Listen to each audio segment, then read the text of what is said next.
아멘. 우리 하나님께 영광의 박수 올려드리겠습니다.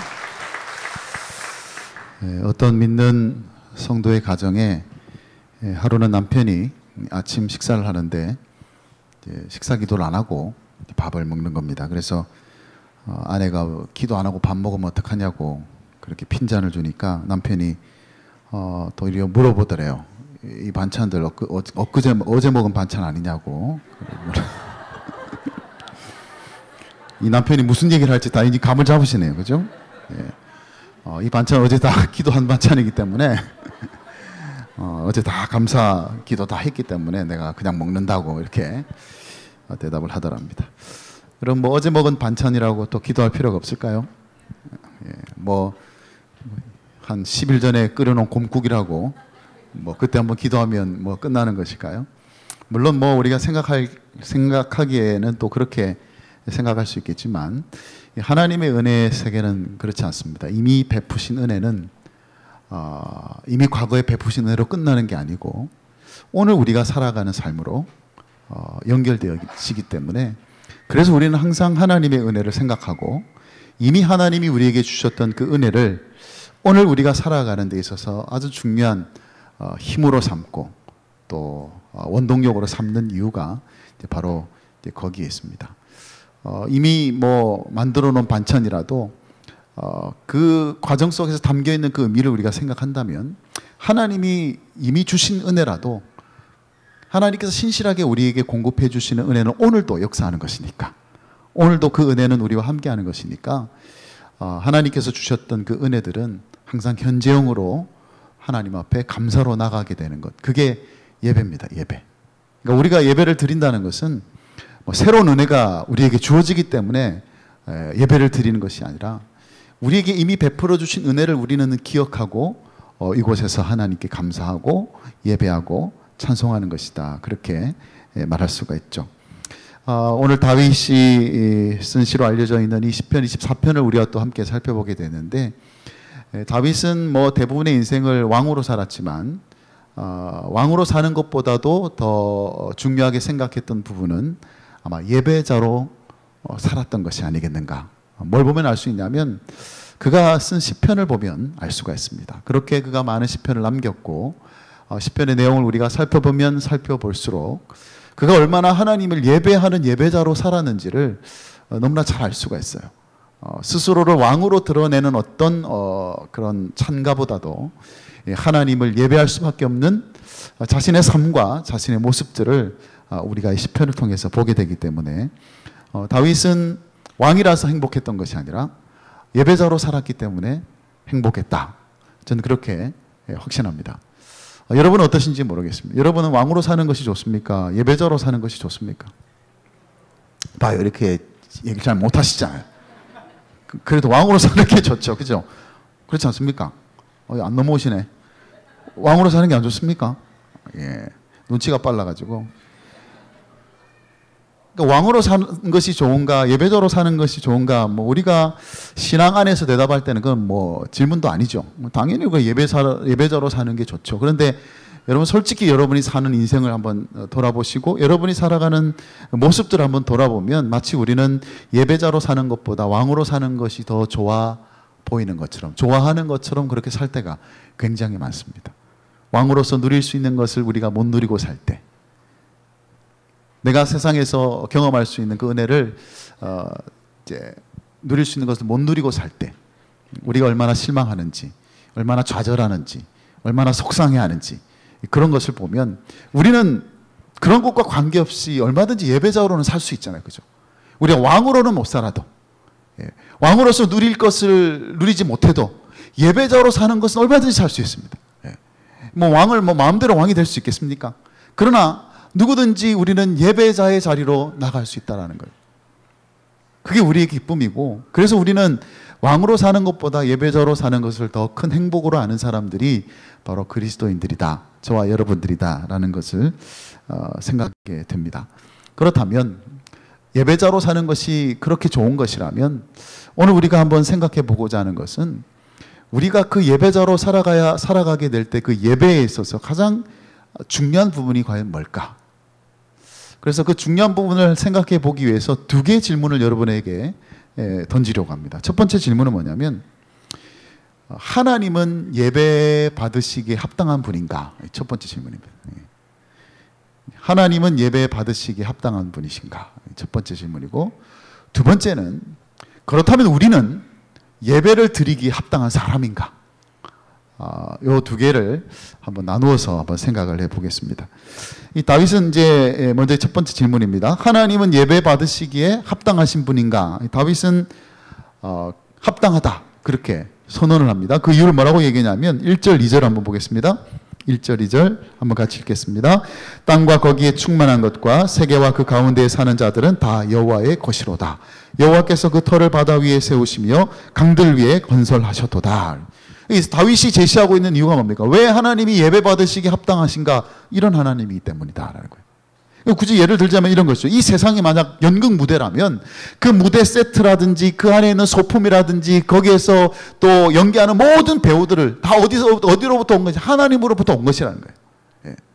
만약 이 세상이 어항이라고 한다면 그 어항과 그 어항을 유지하기 위한 장치들과 그 어항 안에 그렇게 사는 모든 물고기가 다 어디서부터 왔느냐? 하나님으로부터 왔다는 거예요. 그래서 다윗은 그렇게 고백하는 것이죠. 하나님은 하늘과 땅과 바다와 모든 세상의 환경들을 다 만드셨고 그 가운데 살아가게 되는 짐승들도 만드시고 무엇보다도 그 세상을 살아가도록 누리게 하셨던 우리들도 하나님이 만드셨어요. 결론적으로 다윗의 고백은 뭡니까? 이 모든 것은 다 하나님의 것이다. 그래서 하나님은 우리의 예배를 받으시기에 지극히 합당하신 분이다라는 거예요. 더 이상 무슨 이유가 필요합니까? 우리가 하나님을 예배해야 할 이유, 하나님께서 예배 받으시기에 지극히 합당한 이유, 더 이상 뭐가 필요합니까? 하나님이 우리를 지으셨고 하나님이 우리를 창조하셨고 그래서 이 모든 것이 다 하나님의 것인데 그런 우리들이 하나님을 예배하는 것이 지극히 당연하지 않습니까? 땅과 하늘이 하나님을 찬송하고 짐승들과 꽃들과 식물들이 하나님을 찬송하고 또 그 가운데 살아가는 우리들이 하나님을 찬송하고 예배하는 것은 지극히 합당한 일이 될 수밖에 없다. 다윗은 그렇게 그 이유를 제시하고 있죠. 우리는 여호와의 것이기 때문에. 그래서 오늘 우리가 이 시간에 예배 드리는 거예요. 그분이 우리를 만드시고 그분이 우리를 주장하시고 그분이 모든 세상을 다 주관하고 계시는 주인이시기 때문에 그런 주님 앞에 우리는 마땅히 예배로 나갈 수밖에 없다라는 것이죠. 그런데 다윗은 하나님이 예배를 받으시기에 지극히 합당한 이유를 이 정도 선에서만 이야기하지 않습니다. 제가 볼 때는 이 정도만 해도 충분합니다. 이 정도만 해도 하나님이 예배 받으시기에 지극히 합당한 분이세요. 그런데 다윗은 이런 이유만 배우는 것이 아니라 더 결정적이고 중요한 이유를 대고 있습니다. 오늘 시편 이 24편의 결론적인 부분을 살펴보시면 그 내용이 나오는데 7절에서부터 10절까지를 한번 보겠습니다. 오늘 여러분이 예배 오늘 드릴 때 불렀던 찬송 이 가사로 이 내용으로 여러분 찬양을 부르셨죠. 한번 읽어보겠습니다. 7절부터 10절까지 같이 읽겠습니다. 문들아 너희 머리를 들지어다. 영원한 문들아 들릴지어다. 영광의 왕이 들어가시리로다. 영광의 왕이 누구시냐? 강하고 능한 여호와시요 전쟁에 능한 여호와시로다. 문들아 너희 머리를 들지어다. 영원한 문들아 들릴지어다. 영광의 왕이 들어가시리로다. 영광의 왕이 누구시냐? 만군의 여호와께서 곧 영광의 왕이시로다. 아멘. 그래서 하나님이 예배 받으시기에 지극히 합당하다. 이 장면은 여러분 그걸 떠올리면 되잖아요. 전쟁에서 승리한 왕이 개선문을 통해서 개선 행진을 하고 돌아오는 그림을 연상할 수 있지 않겠습니까? 어떤 성경학자들은 이 장면이 다윗이 언약궤를 메고 예루살렘 성으로 들어오는 그런 배경을 가지고 있다. 그렇게 보는 성경학자들도 있지만 중요한 건 뭐냐면 지금 하나님께서 전쟁에서 승리한 왕으로 지금 들어오고 계신다는 거예요. 여러분 전쟁에서 왕이 승리하고 돌아오게 되면 그 승리의 결과를 누가 누리게 될까요? 왕이 누리게 될까요? 왕도 물론 누리게 되겠죠. 그러나 왕이 전쟁에 나가서 승리하고 돌아오면 그 승리의 결과를 누가 누리게 되느냐? 그 모든 백성들이 같이 누리는 거예요. 같이 누리는 거예요. 그 승리의 결과를 백성들이 함께 나누고 만약 왕이 나가서 전쟁에 졌다. 그러면 그 전쟁에 진 결과를 백성들이 어떻게 해요? 똑같이 그 전쟁의 결과를 경험하게 되는 겁니다. 아니 왕이 나가서 졌는데 왜 우리한테 시비 거냐? 그게 안 돼요. 왕이 나가서 지면 우리도 그냥 끌려가서 끝나는 거예요. 그래서 오늘 이 장면에서 전쟁에 능하신 여호와께서 승리하고 개선하고 돌아오시는 그 장면, 다시 말하면 하나님께서는 이 모든 세상을 만드셨고 그리고 우리를 존재하게 하셨고 그래서 우리는 그분의 것이기 때문에 당연히 우리는 그분을 예배해야 되겠지만 그 하나님은 동시에 어떤 하나님이시냐? 우리가 살아가는 데 있어서 필요한 모든 것들을 우리에게 주시기 위해서 하나님께서는 이겨야 될 싸움 가운데 승리하시고 돌아오셔서 그 승리의 결과를 우리에게 고스란히 누리게 하시는 하나님이시니까 우리로 하여금 이 힘든 세상 가운데 승리하도록 하시는 분이 하나님이시니까 그래서 우리는 그 승리를 가져오시는 하나님께 예배로 나갈 수밖에 없고 그런 의미에서 영광의 왕이신 그분이야말로 우리의 예배를 받으시기에 지극히 합당하신 분이다라는 거예요. 우리의 삶의 구체적인 부분에서 우리에게 승리의 아름다운 열매들을 얻게 하시는 그 하나님이시니까. 그래서 우리는 그 하나님을 예배합니다. 그 하나님을 찬송하는 것이죠. 그러나 정말 우리 하나님께서 우리의 예배를 받으시기에 가장 지극히 합당한 이유는 예수 그리스도께서 우리를 위해서 승리하셨기 때문에 그렇습니다. 굉장히 중요한 이야기죠. 십자가와 부활을 통해서 죽음에 대해 승리하셨다는 거예요. 이 부분이 가장 결정적이죠. 그 승리의 결과를 지금 우리가 누리고 살잖아요. 예수님께서 그 사망과 그 죽음의 그 권세에서 이기심으로 말미암아 우리가 누리게 되고 있는 것이 지금 저와 여러분들이 그리스도인으로서 하나님의 자녀로서 누리고 있는 바로 이것. 예. 여러분 그 죽음은요 원래 천하무적이었습니다. 예. 죽음보다 강한 것은 세상에 없었어요. 모두가 그 죽음 앞에서는 무력하게 패배했습니다. 세상에서 가장 강한 사람도, 세상에서 가장 권력을 가진 사람도, 세상에서 가장 강력한 제국을 이뤘던 왕조차도, 대제국을 이뤘던 황제조차도 죽음을 이길 수는 없었어요. 세상에서 죽음을 이긴 사람은 아무도 없었어요. 그만큼 죽음은요 난공불락의 요새고 이길 수 없는 대적이었습니다. 그런데 그 대적을 누가 이기셨느냐? 예수 그리스도께서 이기셨죠. 물론 성경에 보면 뭐 에녹이 등장하죠. 엘리야가 등장하죠. 죽음을 보지 않고 세상을 떠나간 사람들이 있습니다. 그러나 엄밀히 말하면 그래봤자 그는 무승부예요. 무승부. 죽음에 대해서. 죽음을 보지 않고 피하고 간 거죠. 보지 않고 갔을 뿐입니다. 그러나 주님께서는 실제로 죽으셨다는 거예요. 그리고 죽으셨던 그분께서 다시금 그 사망의 권세를 깨뜨리고 부활하셨다는 거예요. 그게 승리하는 겁니다. 안 죽는 게 승리한 게 아니라 죽음에서 다시 살아나시는 것이 승리하는 거예요. 죽음을 이기는 방법은 그거밖에 없습니다. 그걸 누가 하셨느냐? 우리 주님께서 하셨다는 거예요.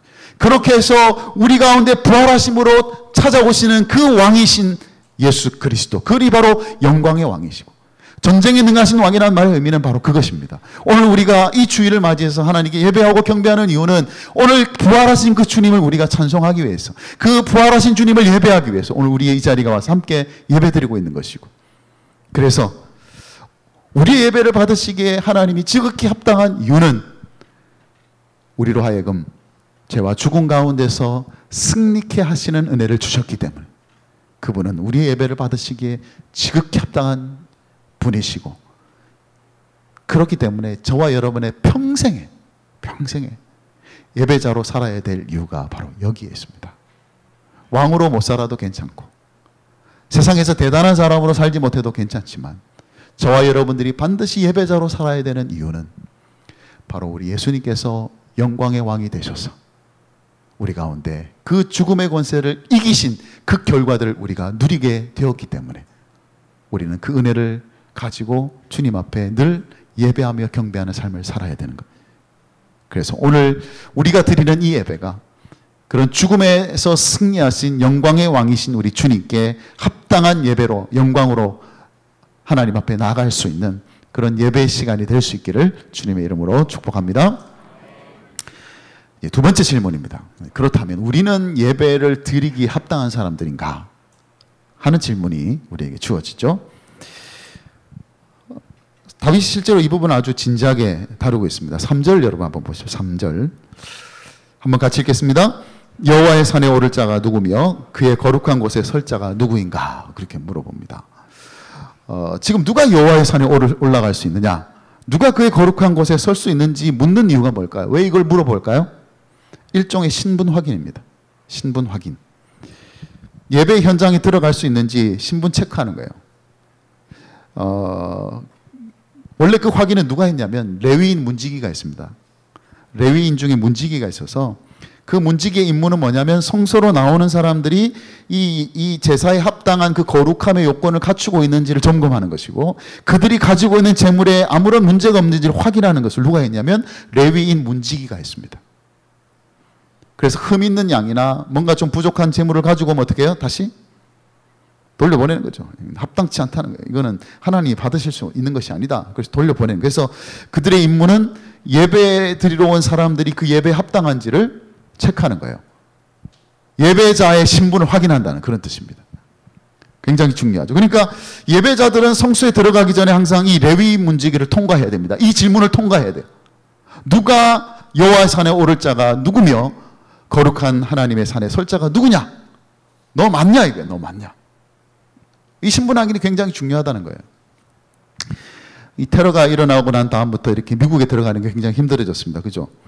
입국 심사하는 게 굉장히 쉽지 않고 시간도 오래 걸리고 또 까다롭고 그렇습니다. 아주 꼼꼼하게 인터뷰를 합니다. 미국에 들어와도 괜찮은지, 이 친구가 미국에 들어와도 괜찮은지를 꼼꼼하게 체크를 하죠. 몇 년 전에 제가 미국에 들어가는데 이제 입국 심사를 이제 하는데 그때도 얼마나 많은 사람들이 다 이렇게 줄을 서서 기다리고 있는데 그렇게 겨우 기다리고 이제 그 입국 그 담당 심사관 앞에 딱 섰는데 입국 심사하는 사람이 갑자기 제 아내 생일을 물어보는 겁니다.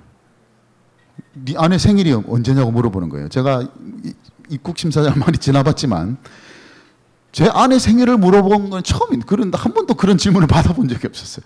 주로 뭐 왜 왔느냐, 어디에 머물 거냐, 뭐 어디로 갈 거냐, 뭐 하러 왔느냐, 뭐 그런 거 물어보지. 입국 심사관이 뭐 하러 제 아내 생일을 묻겠습니까? 그걸 물어보는 거예요. 너무 당황을 해가지고. 4월 7일이거든요. 근데 제가 이걸 뭐라고 얘기해야 됩니까? 에이프릴 7 이렇게 얘기를 해야 되는데 4월 7일 그만 딱 생각하는데 4-7 이랬습니다. 4-7. 이 심사관이 웃더라고요. 그 옆에는 제 아들들은 비웃고 있고요. 이러면서 이렇게 막 이렇게 비웃고 있더라고요. 그게 뭐냐고 이렇게.